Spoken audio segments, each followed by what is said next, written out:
Hello, everybody, and welcome to the Tip of the Ice-Burgh podcast, your home for Pittsburgh Penguins news and analysis. You can find us on YouTube at Tip of the Ice-Burgh. Make sure you like, share, subscribe, all that fun stuff, or you can catch us anywhere you get your podcast from.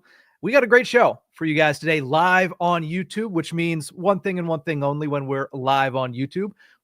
Drop your comments in the comment section below, and we'll answer all of your questions at the end of this episode. But outside of that, we're talking Penguins prospects, specifically on the blue line. We're talking a little bit about a former Pittsburgh Penguin who is now settled into his new home, inking a 2-year contract over the last several hours. And then we're going to, like I mentioned, answer all of your questions. So if you have any and you're tuned in live at Tip of the Ice-Burgh on YouTube, make sure you toss them in the comment section. We'll get to all of them before we head out of there today. But I wanted to kick things off talking a little bit about prospects because we're in the midst of this Four Nations face-off break. It looks like the Penguins have had now 2 practices under their belt since coming back from Four Nations.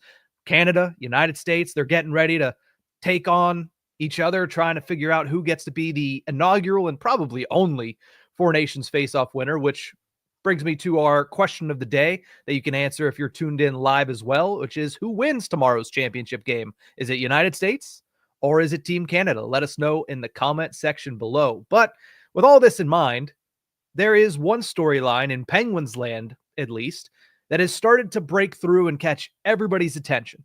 And that's a handful of defensive prospects that are absolutely lighting up the Ontario Hockey League. Let's start with the guy that is the newest of these 3 to the Pittsburgh Penguins, and that's Finn Harding. The right-handed shot defenseman was a 7th-round pick in the 2024 NHL entry draft, and he has been kicking it into high gear on the offensive end of the ice, especially as of late, but really all season long. Harding has 52 points in 53 games played this season, which puts him at 5th in the OHL among defensive scoring.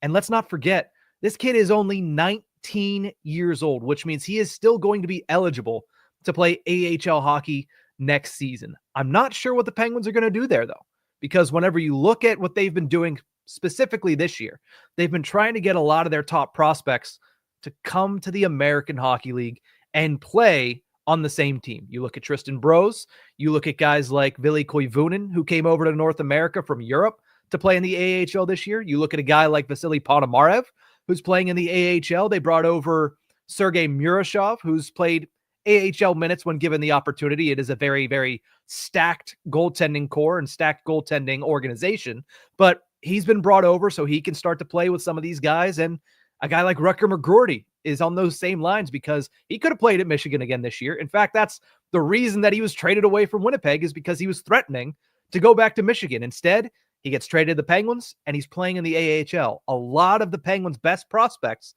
are playing with the Wilkes-Barre-Scranton Penguins.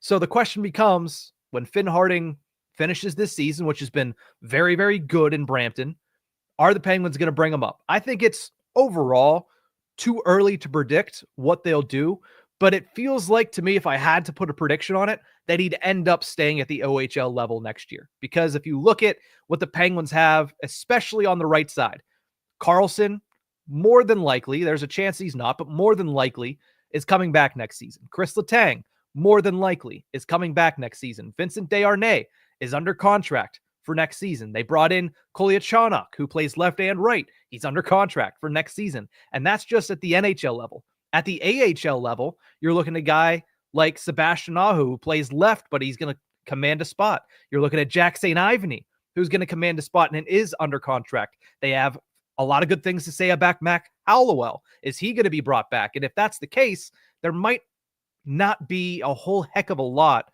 of opportunity for a guy like Finn Harding at the AHL level next season. Again, a lot remains to be seen, as some of those guys need a contract. Will they get it? Will they not? Will the Penguins not bring back a guy like Mac Hallowell specifically to give Finn Harding an opportunity at the AHL level?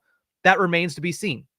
But he is eligible to play. We'll just have to wait and see how things play out. But the point being here is he has been extremely good, especially for a 7th-round pick. He has been playing extremely well in the Ontario Hockey League, and he is a name to watch if you're somebody that likes to keep up with Pittsburgh Penguins prospects. That's on the right side.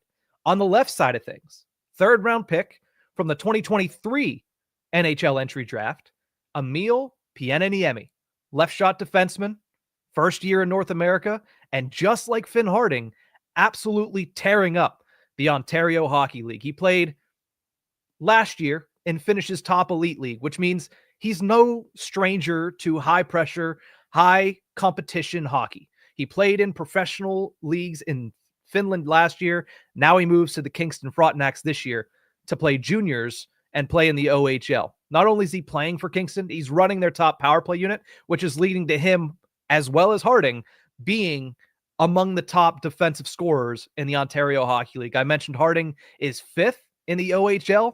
Emil Pieneniemi is 6th in the OHL in scoring among defensemen. He has 50 points in 47 games. He missed some time due to an injury over the last week or so. He also missed some time in the OHL season because he was at World Juniors for Team Finland, where he absolutely killed it. And just like Finn Harding, he's only 19 years old. So when it comes to where he's going to play next season, I think he's in the same boat as Finn Harding. He could play at the AHL level because he will be over the age of 20 by the time that season begins. But there's a chance that the Penguins leave him in Kingston to have a second year under his belt in the CHL. So really good showings from both of these young defensemen, 2 guys that a lot of people are starting to chatter about in Pittsburgh, and 2 guys that are going to be fun to watch going forward. And here's the thing. You have Harding on the right side. You have Pieneniemi on the left side, both of them over the last 2 drafts. But don't forget Harrison Brunick. That's a name that a lot of people already know because of how good he was early in his first training camp with the Pittsburgh Penguins. He's playing for the WHL's Kamloops Blazers, so playing juniors in Canada, but playing in the W and not in the O. And he's dealt with some injuries this year. So his numbers aren't as crazy as maybe a Finn Harding, as maybe an Emil Pieneniemi. He didn't get the opportunity to play World Juniors with Canada due to those injuries, but he still has the highest pedigree of all 3 of these guys. And that just goes to show how good Kyle Dubas has been with drafting defensemen over the past 2 years. Harding and Harrison Brunick this year and Emil Pieneniemi last year. He is very quickly stocked the cabinet with really solid defensive prospects. I'm not saying any of these guys are going to be superstars, but they are certainly projecting to be NHL caliber. And whenever you're talking a guy like Finn Harding, who is a 7th round pick, that is a great feather to have in your cap if you're Kyle Dubas and his scouting staff. So good times ahead for the Pittsburgh Penguins when it comes to their blue line. It looks like they're starting to get much more stocked up than they have been in a very long time. And it's really due to 2 seasons that are breaking out, 2 players that are breaking out, in the OHL, and Finn Harding and Emil Pieneniemi. It's kind of similar to what we saw last year with Tristan Brose, how good he performed in college hockey and how he went from somebody that, everybody knew was part of the organization. He was a former 2nd round pick. People were excited to see how he could progress, but weren't really excited with the progression they'd seen so far. And then in 1 year, he blows up because of a really solid college hockey season. And now Tristan Brose is one of the key cogs in the AHL Wilkes-Barre Scranton Penguins lineup. And he is figuring to be an impact player at the next level whenever he's ready. We're seeing similar seasons this year than we saw last year from Brose, this time from Finn Harding and Emil Pieneniemi. So shout out to Kyle Dubas because he has done a heck of a job restocking that cabinet very quickly on the defensive side of things. Now, these guys we're not going to see in Pittsburgh, meaning on the Penguins, for probably a couple of seasons, but it is nice to see that these guys are performing very well. And then, although I might need to bite my tongue when it comes to Harrison Brunick, he did almost make the team out of training camp this year. Let's continue this conversation, talking a little bit about a former member of the Pittsburgh Penguins. Shout out to Drew O'Connor. Signs a multi-year deal with the Vancouver Canucks, wasting no time, similar to Marcus Pettersson, making sure that they feel secure and safe in their positioning with their new organizations. O'Connor signed a 2-year, $2.5 million contract extension yesterday. He's had himself a pretty good start in the city of Vancouver. 2 goals in 4 games played since the trade, not to mention scored a nice OT winner on a penalty shot. If I would have told you that Drew O'Connor was on a penalty shot in Pittsburgh, you probably say, well, I wish I could have picked at least one of 5 other players, but he went out there and did it in overtime for Vancouver against the San Jose Sharks before the Four Nations break.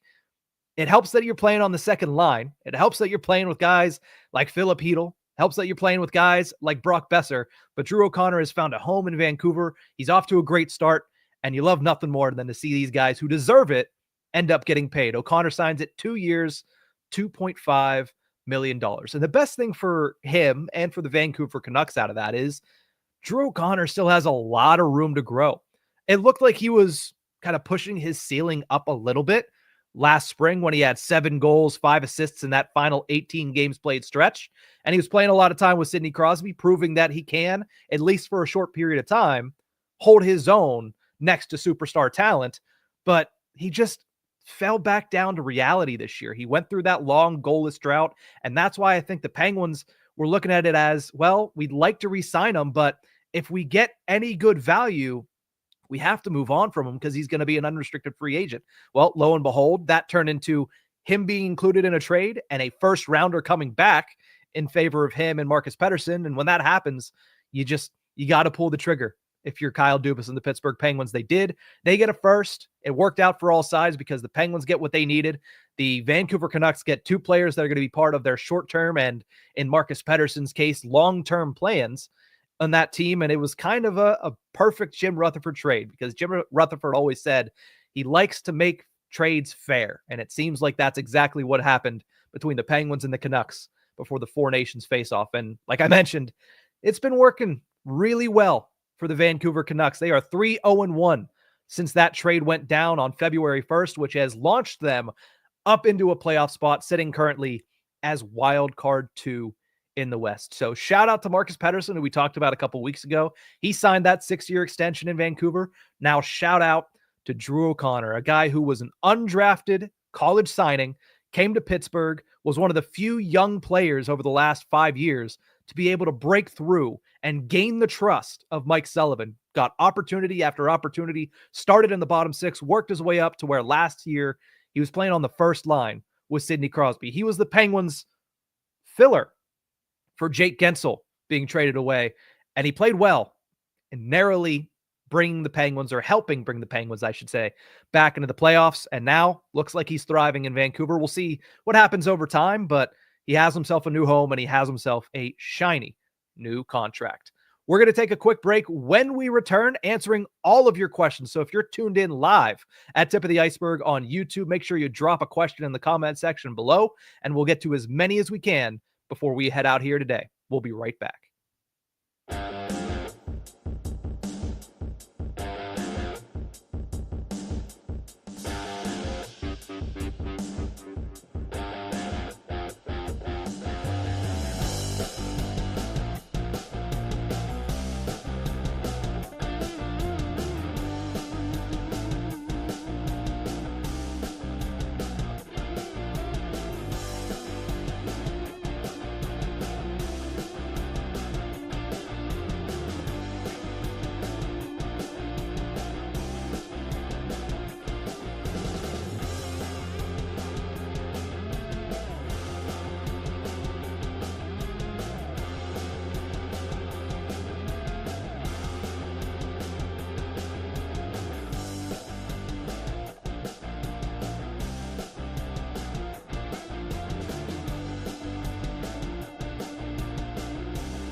Shout out to Evan, who let me know that apparently you could see me during the break. I'm not sure why. You should have been able to see a video, but nonetheless, I figured let's come back now as I'm looking through some of these questions and answer some of these questions. Shout out to Evan for letting me know that. I'll have to look into it. Shout out to also StreamYard, which has been buggy and is probably the reason that all that happened. But I digress. Let's get into some of these questions, starting with Peter. Good thing I didn't pick my nose or anything like that. Peter wants to know, do you view Kirk McDonald as Sully's successor? It's something I've thought about. I think we're not close enough to getting to that point to where it's actually something you can kind of put pencil to paper and put him in as the successor, the heir apparent. But it's something I've thought about. I mean, obviously the Penguins have looked pretty extensively at bolstering the American Hockey League team. They've cared a lot about how that team performs. You know, Kyle Dubas has mentioned on several occasions that he wants to see how they do as a unit with a lot of these young players playing together for the first time. And the Penguins hoping that that becomes the next core of the Pittsburgh Penguins, probably middle six core, but contributors for the Pittsburgh Penguins in the next few years. And I think the fact that they brought in their own guy in Kirk McDonald does tell you something. It also tells you something that Kyle Dubas, when he was general manager of the Toronto Maple Leafs, did the exact same thing. Whenever he fired Mike Babcock, it wasn't an outside source. He brought up Sheldon Keefe from the AHL level. So there's a chance that Kirk McDonald is viewed like that in the organization, but I have no information that states that he is. It's just something that I've thought about as well. I'm sure you have now that you've thrown this in here, but it's something there. You know, Sullivan's not on the hot seat. He's not going to get fired this year midseason. He's probably not going to get fired this year after the season, but next year is going to be interesting. You know, do they expect to be better? Do they go out in the summer and make trades to be better? And if they do that, then the pressure is going to be on Sullivan because the expectations are going to rise again. And if he fails to meet them, maybe that's when they start to move on from him. If that's the case, you know, Kirk McDonald is going to be one of the names that I at least am immediately going to look at. So do I view him as Sully's successor? Potentially. I don't think that we're at a point right now where that is an easily discernible position, the person that's going to succeed Mike Sullivan. But I do see him as an option. I do see him as somebody that the organization could view as a potential replacement for Mike Sullivan down the line. Let's go to Austin, who says, given the Karlsson trade rumors, can Letang provide that number one D-man production like in past years if 65 gets traded, or will the Pens have to find a similar replacement to help Tanger? If Karlsson is traded, and again, that is to me still a very big if, more likely in the offseason because of the salary cap, but the same can be said for guys like Ryan Graves, for guys like Rickard Rakell, you get the picture. But if Erik Karlsson is traded, I don't see Kris Letang being able to step up and give you more production. I think what we're seeing out of Kris Letang is the most we're going to see out of Kris Letang. Let's not forget, this guy is 37 years old, and at some points this season, he is playing like he's 37 years old. He's not Sidney Crosby. You know, Evgeny Malkin is not Sidney Crosby when it comes to being able to maintain a high level of play. You can tell that Letang's losing his legs a little bit. You can tell that Letang is not as good as he once was. He's still a very good defenseman. He can still hold his own as a top four defenseman pretty much on any NHL team. But at the same time, I don't think you're going to get much more out of Kris Letang if Erik Karlsson leaves. Offensively, his numbers might inflate a little bit, because opportunity might inflate a little bit. He might get more opportunities to run the power play if Karlsson's gone. He might get more opportunities at 5-on-5 as it pertains to ice time. But I don't think you're going to get much more out of Kris Letang in that instance. And as far as replacing Karlsson, I don't think you bring in another guy that is, well, first of all, there is no other player like Erik Karlsson, especially on the offensive side of the ice. So you're not going to bring in somebody that's going to be at that level, mainly because they mostly don't exist. And the ones that do are not getting traded away because they're guys like Cale Makar, guys like Adam Fox. Those guys don't grow on trees, and those guys don't move around all that much. So I don't think they would replace him with a Erik Karlsson-esque type of player. I think what you'd hope is that they saw that having Karlsson and Letang, two guys that are pretty similar in the fact that they're plus players in the offensive zone, but not great in their own zone, especially with Letang being a little bit long in the tooth. But you would hope that they'd see that and say, that didn't work great.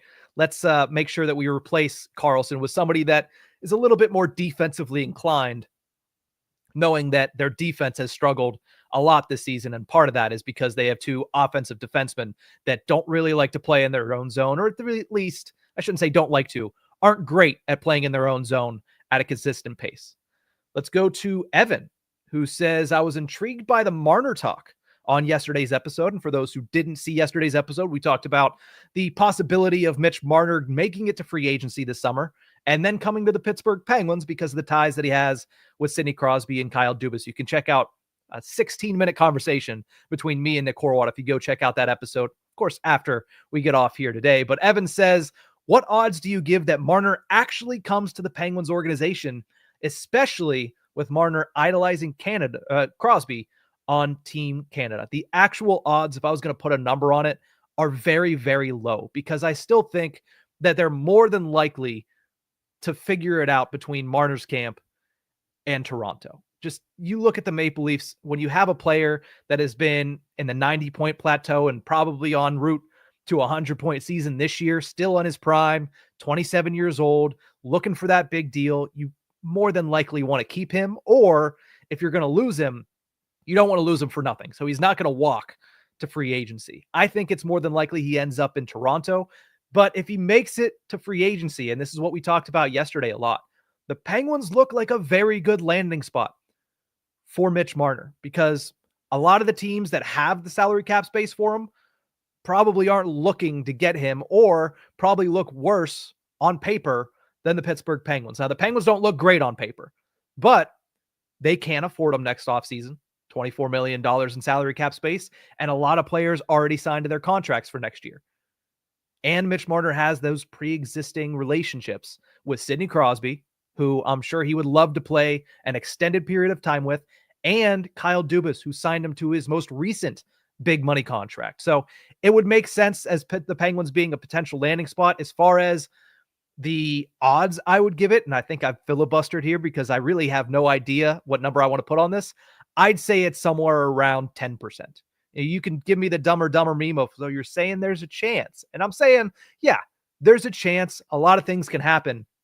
But 10%, I think at max is what I would put on Mitch Marner coming to the Penguins. It's great to think about. It's great to, imagine, but I think that more likely than not, he ends up back with the Toronto Maple Leafs.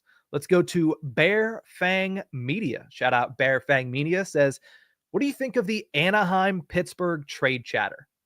I think it's interesting that there's been a name that I've floated out there on multiple occasions, and I've been kind of buried in the comment section for floating it out there, but there's a lot of trade chatter heating up, and there's one player that if I'm Pittsburgh and I think of Anaheim that I'm thinking about, and that's Trevor Zegras. Does Anaheim still think that he's part of their future plans? I don't know. It doesn't feel like he fits. It looks like they're trying to make it work, but they could get a lot back for Trevor Zegras, and they have the players to replace him in their future plans. They have Leo Karlsson. They have Cutter Gauthier. They have Mason McTavish, all young, all budding, all superstars in the making, and guys that play the style that they want to play. Trevor Zegras, although he's trying his best, doesn't quite fit that style. It's going to take a lot of work. Does he fit what the Penguins need? Yes. They need a young player in the top six who's ready to go. And he comes in on a contract where you can test him out, see if it's the right fit over the next year or two, and then you can sign him to his big money deal. So what do I make of it? I think it's very, very interesting. Now, that takes away what we talked about 5 minutes ago in Mitch Marner, but I think that certainly fits the mold of what the Penguins are looking to do more so than Mitch Marner, because Zegras is younger, he's coming cheaper, and he's probably going to cost you a little bit less when it comes to acquisition cost if you end up trading for Marner's rights if it gets to that point. So I think it's very, very interesting. And we got a couple weeks until the NHL trade deadline. And the fact that that's starting to heat up a little bit, it has my attention. Let's just say that. Let's go to Christopher Hart, who says, do you think Emil Bemstrom was only called up to protect the other prospects' development? I think it's a little bit of that. I think it's a little bit of Kyle Dubas wanting to keep that group together right now so they can continue to build off of what they have and continue to perform well with the Wilkes-Barre-Scranton Penguins. I think part of it's also just rewarding a guy for being really good at the AHL level this season. I don't think Emil Bemstrom is very much at the NHL level. That's just my opinion based on what I've seen. I could be wrong. I've been wrong in the past. But to me, it doesn't seem like this is a guy that is really ever going to break out at the NHL level. I liken him to a more talented, more skilled version of Jansen Harkins. It's what I see. And that's harsh, but there's nothing over the last year and a quarter of hockey that tells me anything otherwise. As far as why he was called up, I think it's a reward. Emil Bemstrom was an AHL All-Star this season. He's been very good for that team. So you give him an opportunity. He's played in a handful of games. I believe it's 2 games at the NHL level this season. That was right before the Four Nations break. And if you still need a spot at the end of this, why not give him another opportunity? So I think it's mainly that. It's mainly giving a guy a reward for being really good over the entire season, especially if there's an opportunity at the NHL level. And I think to a lesser extent, there is part of the Penguins organization that wants to keep those young guys together and wants to protect their development. Guys like McGroarty, guys like Koivunen. I don't want to put Ponomarev in that boat because he's been called up on a couple of occasions to get a cup of coffee, a game played here or there. So I think he's a little bit of an outlier in that group now, but I think majorly you're talking about guys like McGroarty, guys like Billy Koivunen, and guys like a Tristan Brose, who I think is a little bit further away from getting that opportunity at the NHL level. But love the question, Christopher. Thanks for tuning in. Brian says, because I guess this is the first time I've gone live since the waiver claim of Ladislav Kolyachonok. Brian wants to know, what are we thinking about the new defenseman, Kolyachonok? I'm thinking he is a third pairing guy, a chance you take on a young defenseman that can play both sides. I'm thinking he's a Ryan Shea replacement immediately at worst. He's a Ryan Shea replacement and gives you a little bit more upside because he's younger, has a little bit more room to grow. And I'm thinking that he's probably going to start on Saturday, right? If you want to sit a guy like Ryan Graves, sure, sit a guy like Ryan Graves. See if Kolyachonok can work out. And I also think it's another guy that, we talked that last question with Christopher about, do they want to protect the improvement and protect the development of some of these players? Yeah, to a certain extent. And I think Kolyachonok might be there to also, to a lesser extent, protect the development of a guy like Owen Pickering. Because Kolyachonok can play on that left side. He probably isn't going to be thrown into situations that Pickering was. Pickering was given first-line minutes in some of those games. I don't think we're going to see that out of Kolyachonok, but I'm excited to see what he brings. The guy's a smooth skater. He's good with the puck on his stick, and he has a little bit of grit, a little bit of growl to him. So I'm excited to see how he fits with the Penguins and excited to see if he starts on Saturday, which I would expect him to with Vincent Desharnais against the Washington Capitals. Let's go to Flux CC, who says, how much should I read into the fact that Anaheim, Dallas, and Tampa Bay have all been seen scouting the Wilkes-Barre Scranton Penguins multiple times recently? The director of scouting for Anaheim was at one game even. Not going to lie, I'm reading into it a lot. As a rule of thumb, I try not to read into what scouts are at what game specifically at the American Hockey League level, because that's their job. That's what they do. They go around, they go to AHL games, and there's so many scouts in a lot of these organizations that, yeah, they're bound to show up at a couple of Wilkes-Barre games from time to time. But Anaheim specifically, I think with the trade chatter that's coming outside of those specific, announcements that they have scouts at the game, that I'm reading into a little bit, because if Trevor Zegras is coming to the Penguins, you would think that Anaheim is looking for a couple of nice prospects, nice young pieces in return. Dallas and Tampa don't make a lot of sense to me, because Dallas and Tampa are both teams that are going for it this year. And if you're going for it, why are you scouting young players? Because, maybe you want to create some salary cap space. You want to offload a guy with a big contract, and the Penguins are going to be willing to take that on in order to get some guys. And maybe they want a prospect back, and that's what they're looking at. But I wouldn't read much into Dallas or Tampa Bay, because it doesn't make sense for them to really be over interested in getting any of the big guns from the Penguins minor league system, because I don't see a trade coming between those teams where prospects go the other way. But Anaheim is one that, you know what? I'd read into that with you. I'd go down that rabbit hole with you, because, like I said, some of this trade chatter is getting real interesting. Shout out to Goron, who believes Canada is going to win tomorrow. That is our question of the day. If you're just tuning in, who wins tomorrow's Four Nations Face-Off Championship between the United States or Canada? We gave our official picks yesterday. We also threw a clip on the channel earlier today, so you can go listen to our full breakdown of tomorrow's championship game. And then Let us know what you think as far as who comes away with the gold medals. Goran says Canada, so I like that. Let's go to Flux CC again, who says, did someone in the Penguins tell Ponomarev he needs a sandpaper element to his game?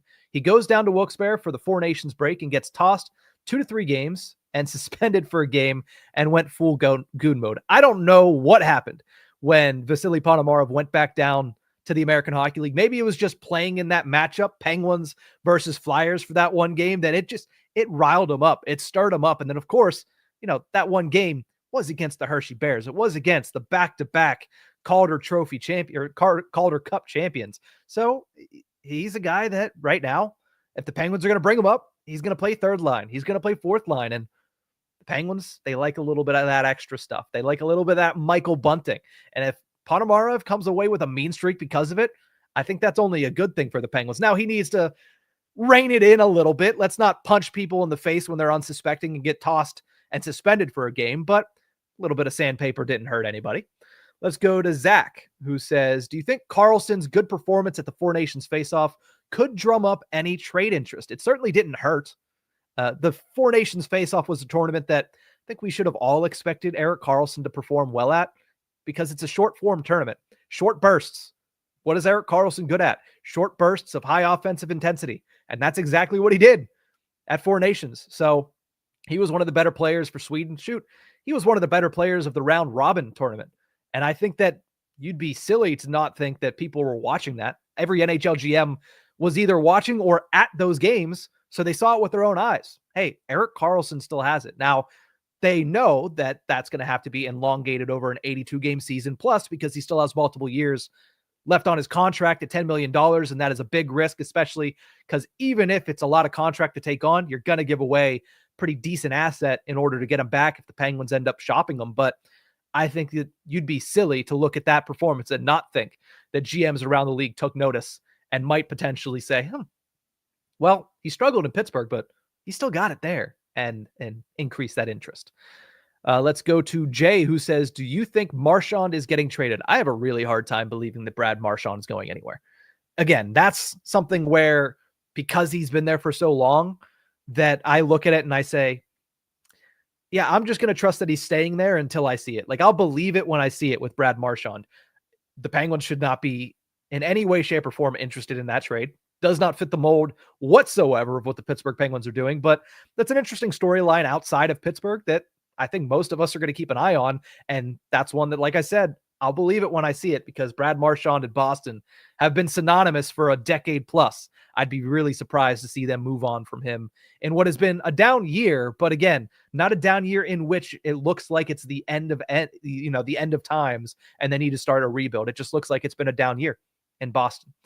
Let's go to Braden, who says, who are some other trade candidates you think we can pursue? I'd love to have Byram, but he might get re-signed. I would be, for one, extremely surprised if the Buffalo Sabres re-sign Bowen Byram, because you look at their left side, it's already chocked full of young, talented, puck-moving defensemen. Rasmus Dahlin, who they spent the first overall pick on, and Owen Power, who they spent the first overall pick on a few years later. Bowen Byram has high draft pedigree. He has a Stanley Cup ring. He has performed well at the NHL level, but they've drafted those guys to build their organization around them. I don't think Bowen Byram's going to etch him out at any time soon. So it feels like to me that he's probably going to get traded, and he would be a nice candidate for the Penguins. A young puck-moving defenseman. Yeah, that's the type of person I would be interested in.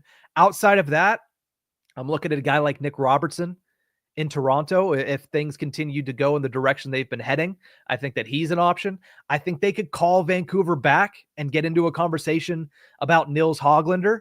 I think that you look at LA, somebody on this show a couple weeks ago talked to me about, put me on to the fact that Brant Clark might be on the outs in LA. I've watched him a little bit, and yes, please, yes, be interested in that if you're the Pittsburgh Penguins and if he is indeed on the trade market. So there's some names, but I think it's going to follow the exact same pattern that we've seen since last March. It's the Penguins, one, either moving on from some older veterans that are on expiring deals, guys like a Matt Grzelcyk, guys like an Anthony Beauvillier, maybe a guy that has a little bit more time on his contract, like a Vincent Desharnais. If somebody wants a little bit more grit going into the playoffs, I think that's more likely a next year trade. But I think the Penguins will look to move on from some of their veteran guys, and in return, could be trying to get in on some of these young guys who have fallen out of favor. The Cody Glasses, the Phil Talmasinos that are still out there and available. And I mentioned a couple of them just before there, but I think that's people that I'm looking at, candidates that I'm looking at, guys like Hoglander, like I mentioned, Nick Robertson, Brant Clark, and I'm sure there's a couple other names that I'm missing, but that's the mold that you're looking at if you're thinking about the Penguins. Let's go down to Brian says, I would love to see Crosby repeat the golden goal. I said yesterday, it feels like 100% it's the same exact story from 2010. That's the last time Sidney Crosby lost in a Team Canada sweater, was 5-3 in the preliminary rounds of the 2010 Winter Olympics. He went on to win the gold medal against the United States, score the golden goal that Brian is alluding to here, and then not lose again until the round robin of this Four Nations face-off tournament to the United States.